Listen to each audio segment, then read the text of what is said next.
Bonjour et bienvenue à la célébration de Noël. Nous sommes ici au Centre 8, l'espace de rencontre et d'accueil de l'Église protestante de Versailles. Alors, comme vous pouvez le constater derrière nous, il n'y a personne, il n'y a pas de paroissiens. D'habitude, le jour de la fête de Noël, c'est rempli de monde, mais à cause du confinement, il n'y a personne. Il y a juste quelques célébrants, une vingtaine comme c'est autorisé, adultes et enfants. Et donc, ensemble, nous avons préparé la fête de Noël pour vous l'offrir.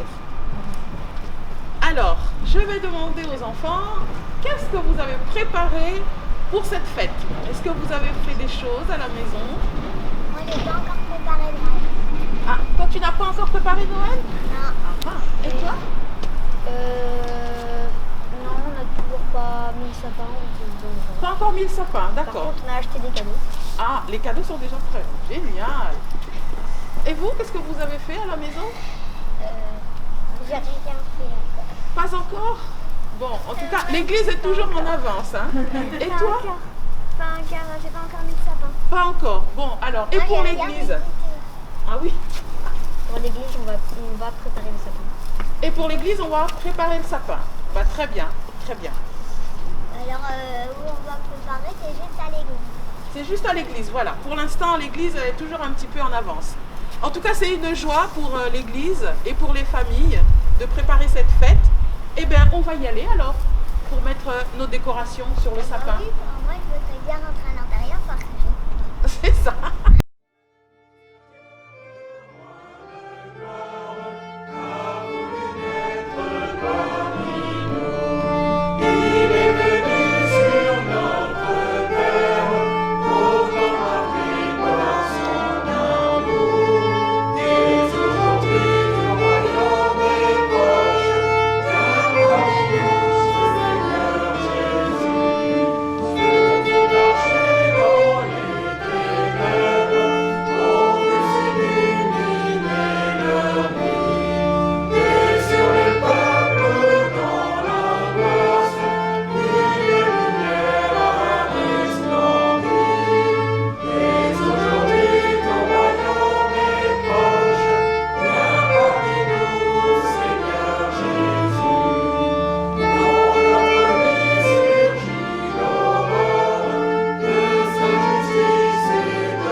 Et maintenant que les décorations sont faites, nous pouvons accueillir le Seigneur dans la louange et le chant.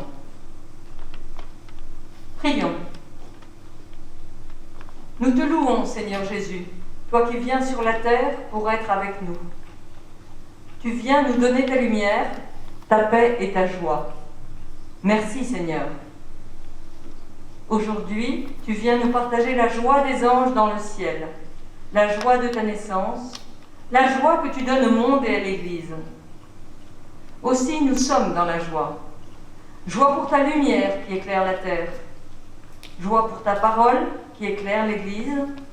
Joie pour le salut que tu nous apportes. Alléluia. Nous te louons et nous te bénissons. Amen.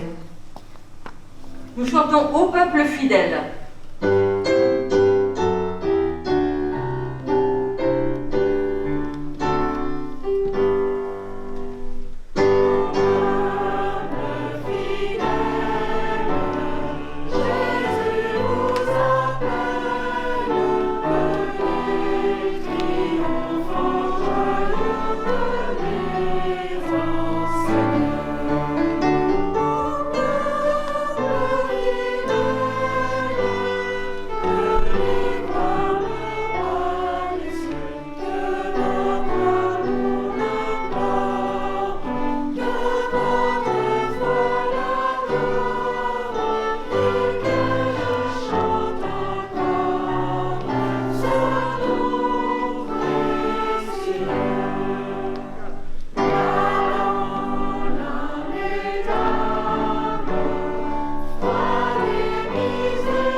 Sortira de la famille de Jessé, comme une jeune branche sort d'un vieux tronc.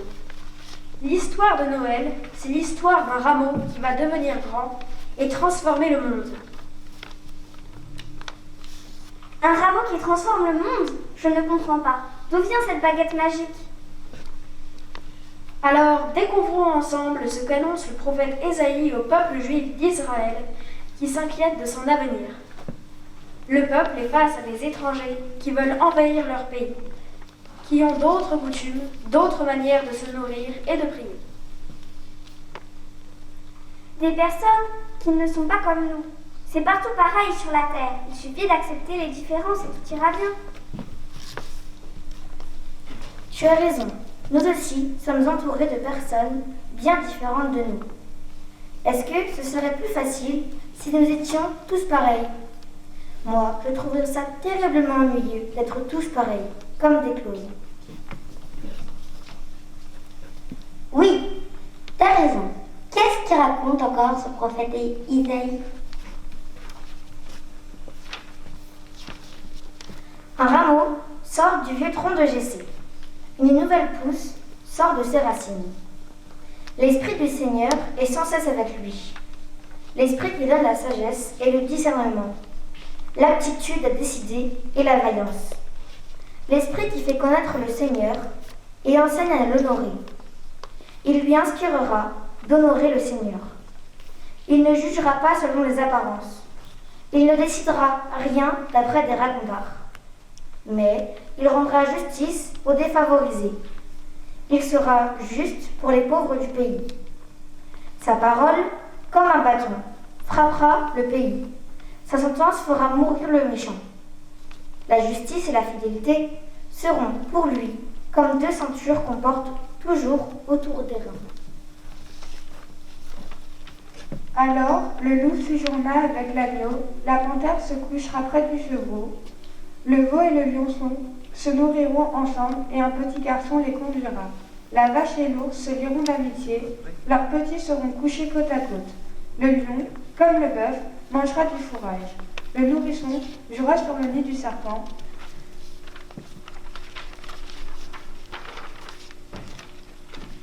Et le petit garçon pourra mettre la main dans la cachette de la vipère. On commettra ni mal ni destruction.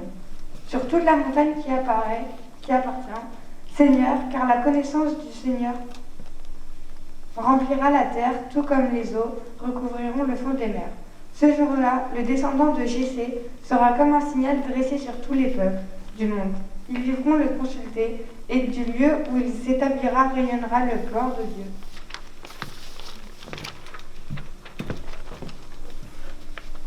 Un homme viendra et apportera la vie. Il sera juste et sage. Il sera de bons conseils et apportera la connaissance. Dans les évangiles, nous retrouvons cet homme. C'est Jésus. Nous, les chrétiens, le croyons. Écoutez ce récit de Luc. En ce temps-là, l'empereur Auguste donna l'ordre de recenser tous les habitants de l'Empire romain. Ce recensement, le premier, eut lieu alors que Quirinius était gouverneur de la province de Syrie. Tout le monde allait se faire enregistrer, chacun dans sa ville d'origine. Joseph, lui, aussi, partit de Nazareth, une ville de Galilée, pour se rendre en Judée, à Bethléem, là où était né le roi David. En effet, il était lui-même en descendant de David.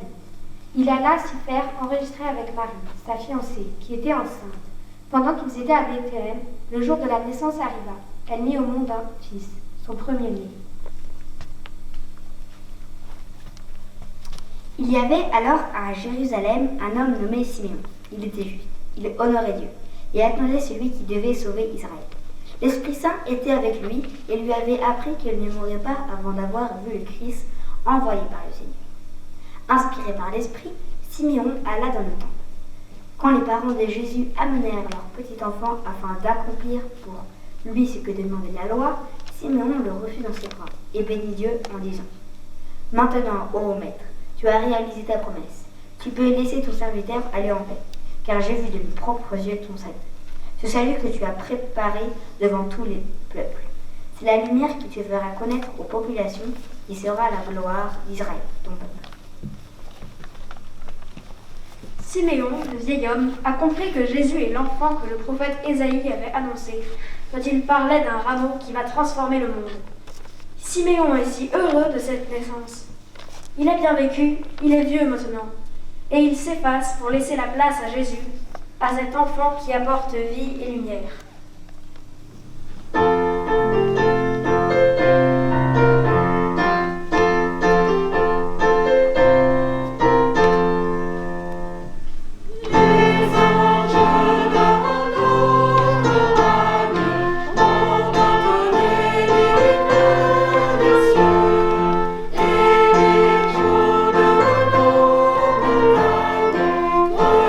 Sa chambre et l'eau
Noël, fêtons la vie, la joie et la paix. D'accord, mais avons-nous vraiment laissé une place pour accueillir la bonne nouvelle de cette naissance dans nos vies si bien remplies? Pensons-nous un moment à ce qui nous réjouit aujourd'hui. Contempler le ciel étoilé et reconnaître les constellations dans la nuit noire. Et toi? Oui, d'accord, mais pas tous les jours. Il fait froid dehors. Et toi, Laura? Me promener dans la montagne et atteindre le sommet, fatigué mais si heureux. Et toi? Faire une longue liste de cadeaux de Noël que je distribuerai à mes parents, mes grands-parents. Et toi, qu'est-ce qui te fait plaisir à Noël? Du bon rôti que maman a préparé à Noël. Et toi? Ma musique préférée avec le son bien fort seule dans ma chambre. C'est bien ce que je pensais. Et Jésus dans tout ça? Vous avez oublié la petite pensée joyeuse pour la prochaine séance de catéchisme que vous attendez avec impatience le dimanche? J'en suis sûre. Une fois dépliés tes jolis cadeaux de Noël, ta joie est-elle si grande pour que tu t'en souviennes encore l'année suivante? Et la tartine vite engloutie ne te remplit-elle pas immédiatement de l'envie de la suivante?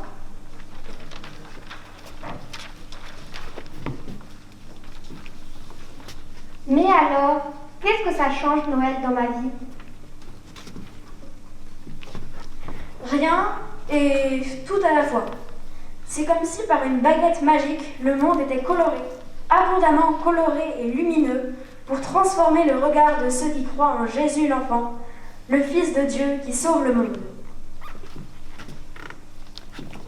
La magie de Noël, c'est de croire en l'enfant qui vient, où le loup habitera avec l'agneau et l'enfant jouera sur le nid du serpent. C'est croire que la violence et la haine n'auront pas le dernier mot. Si Dieu a choisi d'avoir besoin de moi, alors je me réjouis d'être aimé, sans condition, et d'aimer à mon tour. Loué sois-tu, Seigneur, pour la vie que tu nous donnes. Si j'ai bien compris, Noël, c'est Dieu qui envoie son fils Jésus comme un petit enfant pour nous dire qu'il nous aime énormément.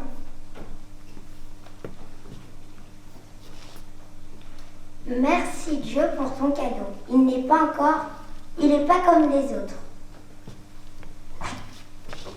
Merci de nous aimer, tous avec nos différences.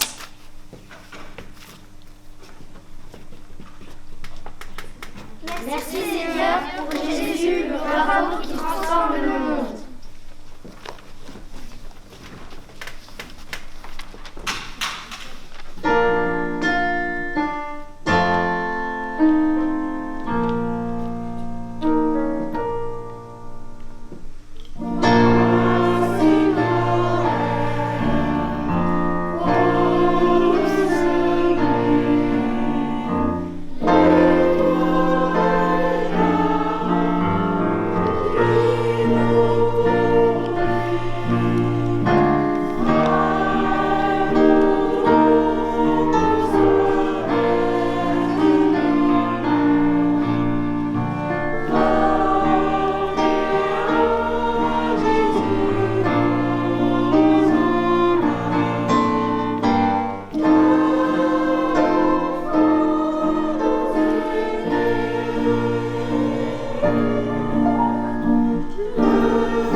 de la prédication, je ne suis plus au centre 8. Cela me permet de prêcher sans masque et sans exposer les enfants de l'école biblique éducatée à la contamination. Je vous propose de méditer un texte très long, c'est pour ça que nous n'allons pas le lire. Vous pourrez le lire tranquillement à la maison en interrompant cette vidéo pour la reprendre après. Mais vous pouvez aussi suivre la méditation sans faire cette lecture parce que je citerai plusieurs passages bibliques qui vous permettront de retrouver l'histoire et donc ne pas perdre le fil. Il s'agit de l'Évangile selon Luc, les chapitres 1 et 2, qui racontent tout ce qui s'est passé autour de la naissance de Jésus.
La merveilleuse histoire de Noël commence avec des anges. Les anges, qu'est-ce que c'est? D'après le dictionnaire, ce sont des êtres spirituels, ils n'ont pas de corps physique comme nous, ce sont des créatures célestes qui ont des pouvoirs surnaturels donnés par Dieu à qui ils restent inférieurs. Dans la Bible, en hébreu et en grec, ange signifie messager, envoyé. Les anges sont des messagers que Dieu envoie pour parler et agir en son nom. Normalement, on ne les voit pas, mais il arrive qu'ils apparaissent sous une forme humaine quand ils ont un message à transmettre, et c'est ce qu'ils vont faire pour annoncer la naissance de Jésus, notre Sauveur. Sans les anges, les messagers de Dieu, il n'y aurait jamais eu la bonne nouvelle de la naissance de Jésus, il n'y aurait jamais eu Noël. À Noël, il y a des contes, des légendes, des histoires que l'on aime entendre et raconter. La petite fille aux allumettes, la petite poussette, le vilain petit canard, le petit sapin, la reine des neiges, etc. Ce sont des histoires touchantes qui nous mettent dans l'esprit de Noël. Mais je vous invite à revenir aux origines, là où commence vraiment l'histoire de Noël. Elle commence dans la Bible avec des anges, des messagers qui vont annoncer une nouvelle incroyable, extraordinaire. Les anges annoncent que Dieu a un fils qu'il a envoyé dans le monde, et son fils n'est pas un ange avec un corps céleste, avec des ailes dans le dos comme les chérubins ou les archanges. Non, le Fils de Dieu, c'est juste un homme comme nous, c'est un bébé qui est né dans la pauvreté. Les anges annoncent que le Fils de Dieu s'appelle Jésus et il va naître comme naissent tous les êtres humains. Il aura une totote comme tous les bébés, il va grandir, il va faire ses dents, il va faire pipi au lit comme tous les enfants, jusqu'à ce qu'il devienne grand et qu'il entre dans sa mission d'envoyé de Dieu. C'est alors qu'il va commencer à prêcher la bonne nouvelle, à prêcher l'amour, la justice et la paix. S'il n'y avait pas eu les anges pour dire toutes ces choses, personne n'aurait compris qui est Jésus. Jésus serait resté le petit enfant né à Bethléem et grandi à Nazareth, et puis c'est tout. Mais les anges ont parlé de la part de Dieu, et c'est ainsi que l'aventure extraordinaire de la foi a pu suivre son cours. Des hommes et des femmes de foi ont entendu et cru la bonne nouvelle qui leur était annoncée, et cette bonne nouvelle a été transmise de génération en génération et de siècle en siècle jusqu'à nous. Cependant, la merveilleuse histoire de Noël a connu quelques rebondissements. Les anges ont parfois eu des difficultés à faire passer le message, car les hommes avaient peur et ne croyaient pas du premier coup ce qu'ils leur disaient. Imaginez-vous que quelqu'un vienne de la part de Dieu pour vous dire une chose totalement incroyable, une chose concrètement impossible à accomplir. Comment allez-vous réagir? C'est le cas du prêtre Zacharie qui va devenir le père de Jean-Baptiste. Zacharie est un vieil homme qui a peur de mourir sans enfant, comme Abraham. Un jour, pendant qu'il fait son service au temple, un ange lui apparaît et lui annonce qu'il va avoir un fils qu'il appellera Jean, et ce fils sera le précurseur du Messie. Il naîtra juste avant Jésus pour préparer son chemin, et il marchera, dit l'ange, dans la puissance et l'esprit du prophète Élie. C'est une nouvelle extraordinaire. Mais Zacharie et sa femme Élisabeth sont devenus trop vieux pour avoir des enfants. C'est pourquoi Zacharie doute de la parole du Seigneur. Cette histoire m'a beaucoup amusée, car j'imaginais la tête de Zacharie choqué lorsque l'ange lui a livré le message de Dieu. Moi, avoir un fils? Non mais, qu'est-ce que tu me racontes là? Et tu peux me dire comment ça va se faire? Ma femme et moi, nous sommes trop vieux, trop âgés pour avoir des enfants. Et j'imagine la réaction de l'ange, encore plus choqué de voir que Zacharie ne le croit pas. Alors, il lui dit, « Je suis Gabriel et je me tiens devant Dieu. » Et pour le dire dans le langage d'aujourd'hui, c'est comme si l'ange disait à Zacharie, « Non mais pour qui me prends-tu? Je suis l'ange Gabriel quand même. Je suis un des anges qui voit la gloire de Dieu face à face, qui se tiennent en sa présence. Je suis un vrai messager de Dieu et tu m'offenses en refusant de me croire. Eh bien, puisque tu ne me crois pas, ben je vais te rendre muet, ça t'apprendra. Ça te donnera le temps d'y réfléchir jusqu'à la naissance du bébé. Parce que ce bébé, il va arriver et je te le garantis, c'est Dieu qui l'a dit. » Et voilà Zacharie, bouche fermée, il ne peut plus parler, jusqu'à ce que la promesse de Dieu s'accomplisse. J'ai vraiment beaucoup ri en lisant cette histoire, parce que je trouve qu'il y a un humour biblique certain qui me fait dire, c'est susceptible les anges. Et ça me rappelle un proverbe qui dit, il vaut mieux avoir affaire à Dieu plutôt qu'à ses saints. Mais humour mis à part, l'histoire de Zacharie qui devient muet nous enseigne. Elle nous enseigne que le doute rend muet. Quand on doute de la parole de Dieu, on est incapable de lui rendre témoignage et de le louer parce que notre raisonnement résiste et fait obstacle à la foi. Bien souvent, on a besoin, comme Zacharie, de voir de nos yeux pour croire et témoigner de la grandeur de Dieu. Même ceux qui ont vu naître le Messie ont eu des doutes. Et puis, ce que nous apprend aussi l'histoire de Zacharie, c'est que le doute surmonté libère la louange. Lorsque la parole du Seigneur, annoncée par l'ange, s'accomplit, Zacharie le reconnaît, il ne doute plus, il témoigne de sa foi en donnant à son fils le nom de Jean, comme l'ange l'avait dit. Et alors, à ce moment-là, la langue de Zacharie est déliée, il se met à parler et à louer Dieu pour son œuvre merveilleuse. La mission de l'ange Gabriel continue. Après Zacharie, il est envoyé auprès de Marie pour lui annoncer encore une nouvelle étonnante, une nouvelle difficile à croire. Tu vas être enceinte, dit l'ange. Marie n'est pas encore mariée. Scandale en perspective. Tu mettras au monde un fils et tu l'appelleras du nom de Jésus. Comment sait-il que ce sera un fils? Ce sera peut-être une fille.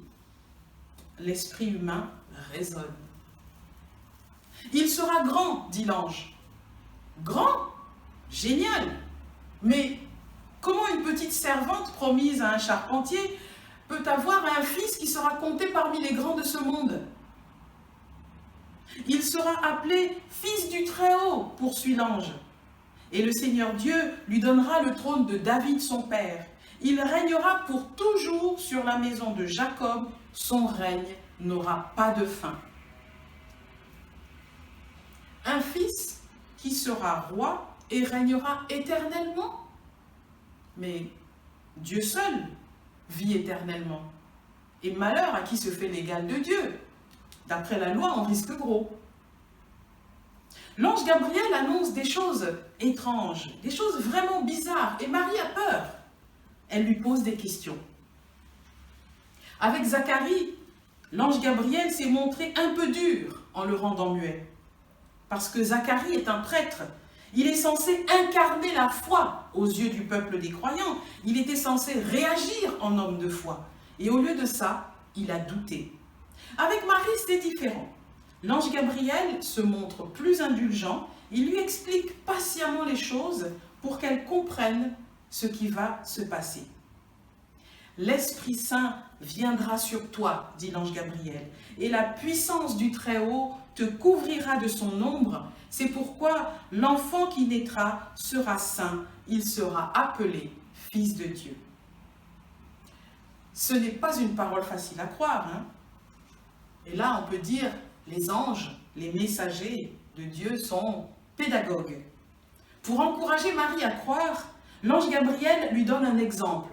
Il lui dit, tu vois, Élisabeth, qui est de ta famille, elle aussi est enceinte et aura un fils. Pourtant, elle est vieille. On disait qu'elle ne pouvait pas avoir d'enfant, et maintenant, elle est enceinte depuis 6 mois. Donc, rien n'est impossible à Dieu. Et Marie, entendant cela, elle reçoit un signe fort. Elle fait confiance à la parole du Seigneur que l'ange Gabriel lui annonce, et elle répond, « Je suis la servante du Seigneur, que Dieu fasse pour moi ce que tu as dit. » Les mois passent, Marie va bientôt accoucher lorsque l'empereur romain ordonne le recensement de tous les habitants, chacun dans la ville de ses ancêtres. Joseph et Marie vont donc à Bethléem pour être recensés, et c'est là que Jésus vient au monde, dans une petite crèche, parce qu'il n'y avait plus de place à l'hôtellerie. Alors, pendant la nuit, un ange du Seigneur s'en va annoncer la nouvelle aux bergers qui gardent leurs troupeaux dans la campagne. Grande surprise! L'ange leur dit, « Un sauveur est né pour vous. » Et pas n'importe quel sauveur. L'ange dit, c'est le Christ, le Seigneur. C'est-à-dire, c'est celui que Dieu envoie et qui donnera sa vie pour vous.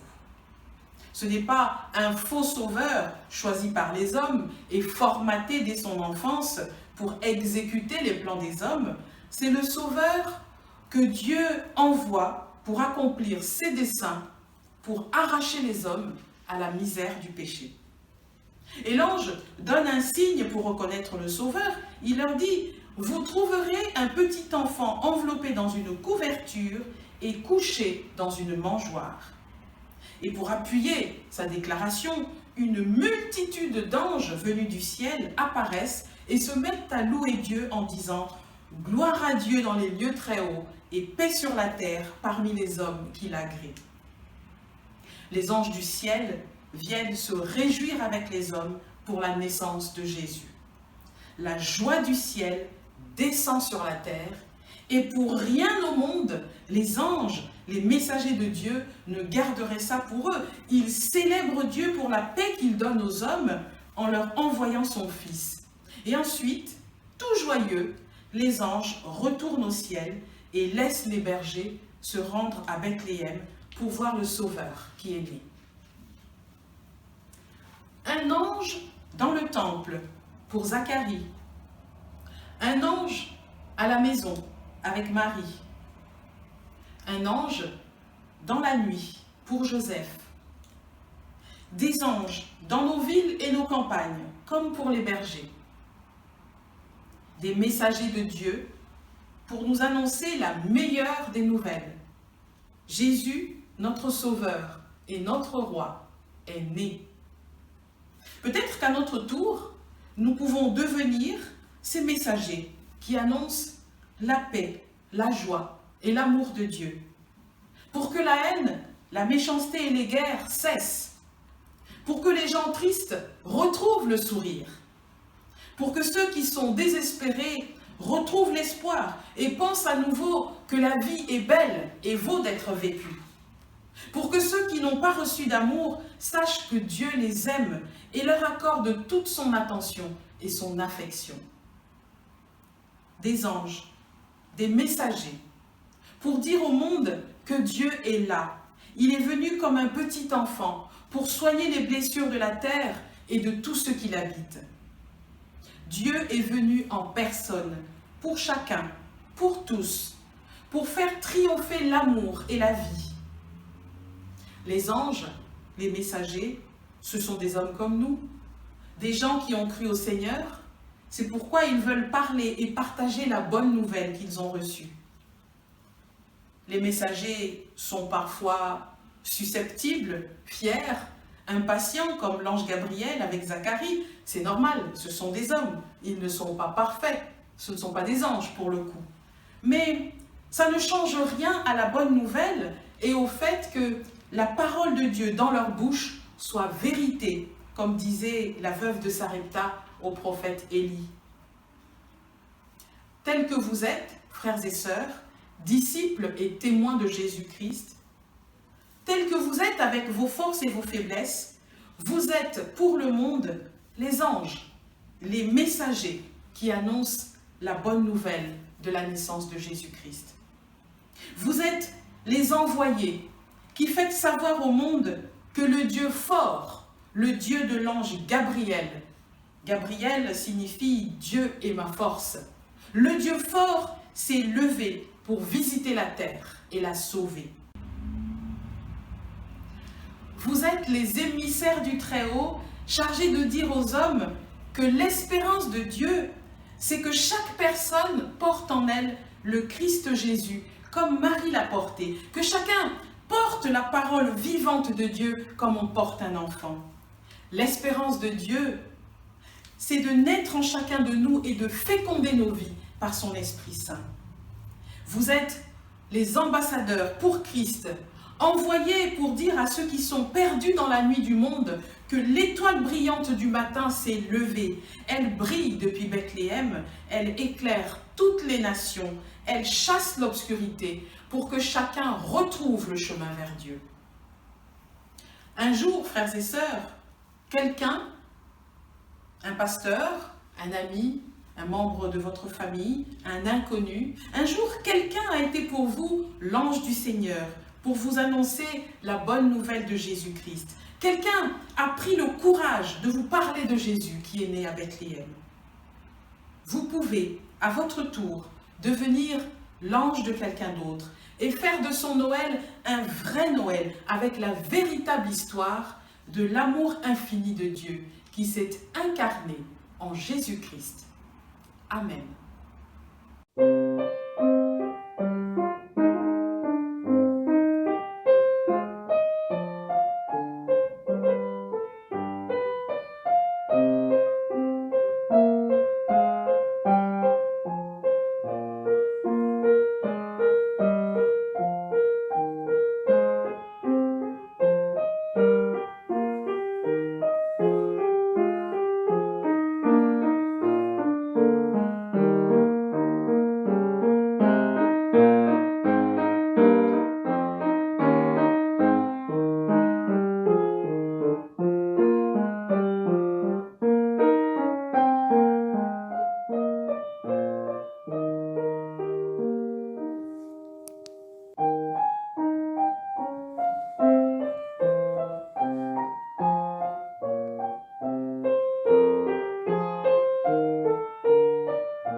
chantons aujourd'hui le roi des cieux.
Nous croyons en Dieu, qui est grâce et qui a donné la terre à toute l'humanité.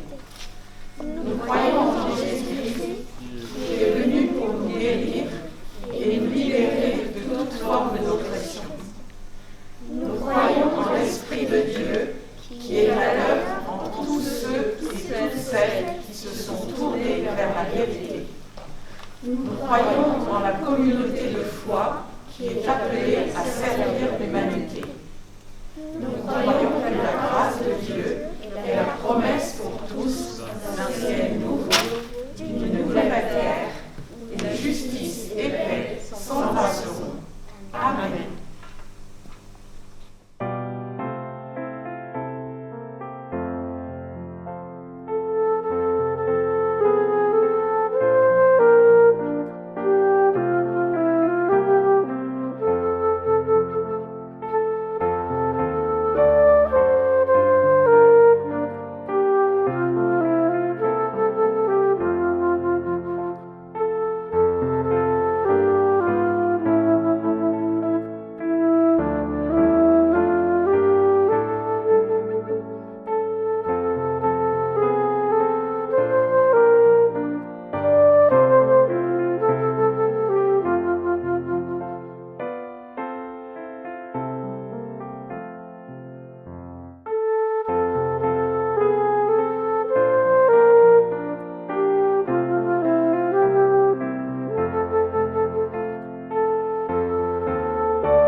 Et maintenant, les enfants vont nous conduire dans le temps de l'offrande et vont nous expliquer comment ça se passe. Quand Jésus est né, des mages sont venus des pays de l'Orient avec des cadeaux. Ils ont offert ce qu'ils avaient de plus précieux à Jésus. De l'or, de l'encens et de la myrrhe. Prions, Seigneur. Nous n'avons pas de trésor aussi précieux que ceux des mages à te donner. Mais ce que nous avons, nous te l'offrons d'un cœur joyeux pour aider l'Église à vivre. Amen. Et maintenant, chères paroissiennes, chers paroissiens, vous pouvez vous connecter sur le site de l'Église pour faire un don en ligne. C'est rapide et c'est facile. Merci beaucoup.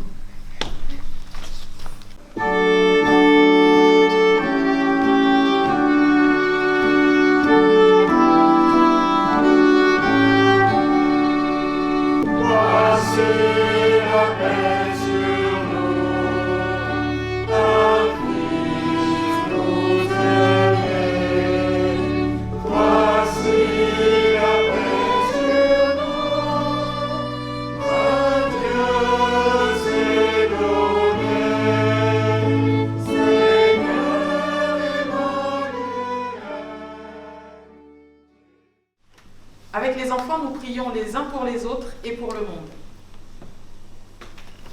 Seigneur, tu es notre Dieu et notre Père. Écoute notre prière. Nous te prions pour que tu fasses régner l'amour et la paix dans le monde. Nous prions pour que tu nous apprennes à partager au lieu de gaspiller et à être juste envers les autres. Nous te prions pour ceux qui sont dans le deuil et la souffrance. Seigneur, nous prions pour que vienne le temps où tous les enfants du monde et de notre pays donneront la main. Que vienne le temps où il n'y aura plus d'enfants maltraités qui subissent la violence et la maladie sans être secourus. Seigneur, nous prions pour tous les gens qui sont malheureux et seuls. Nous prions pour les pauvres de la terre qui ont faim et qui ont froid. Bénis nos familles et nos amis. Aide-nous à grandir et à mieux comprendre ce que tu nous dis dans la Bible. Alors nous comprendrons de mieux en mieux la prière que Jésus a enseignée à ses disciples. Notre Père, qui es aux cieux, que ton nom soit sanctifié, que ton règne vienne, que ta volonté soit faite sur la terre comme au ciel. Donne-nous aujourd'hui notre pain de ce jour. Pardonne-nous nos offenses, comme nous pardonnons aussi à ceux qui nous ont offensés. Ne nous laisse pas entrer en tentation, mais délivre-nous du mal, car c'est à toi qu'appartiennent le règne, la puissance et la gloire, au siècle des siècles. Amen. Nous souhaitons à toute l'Église, à toutes les familles, à chacun et chacune d'entre vous un joyeux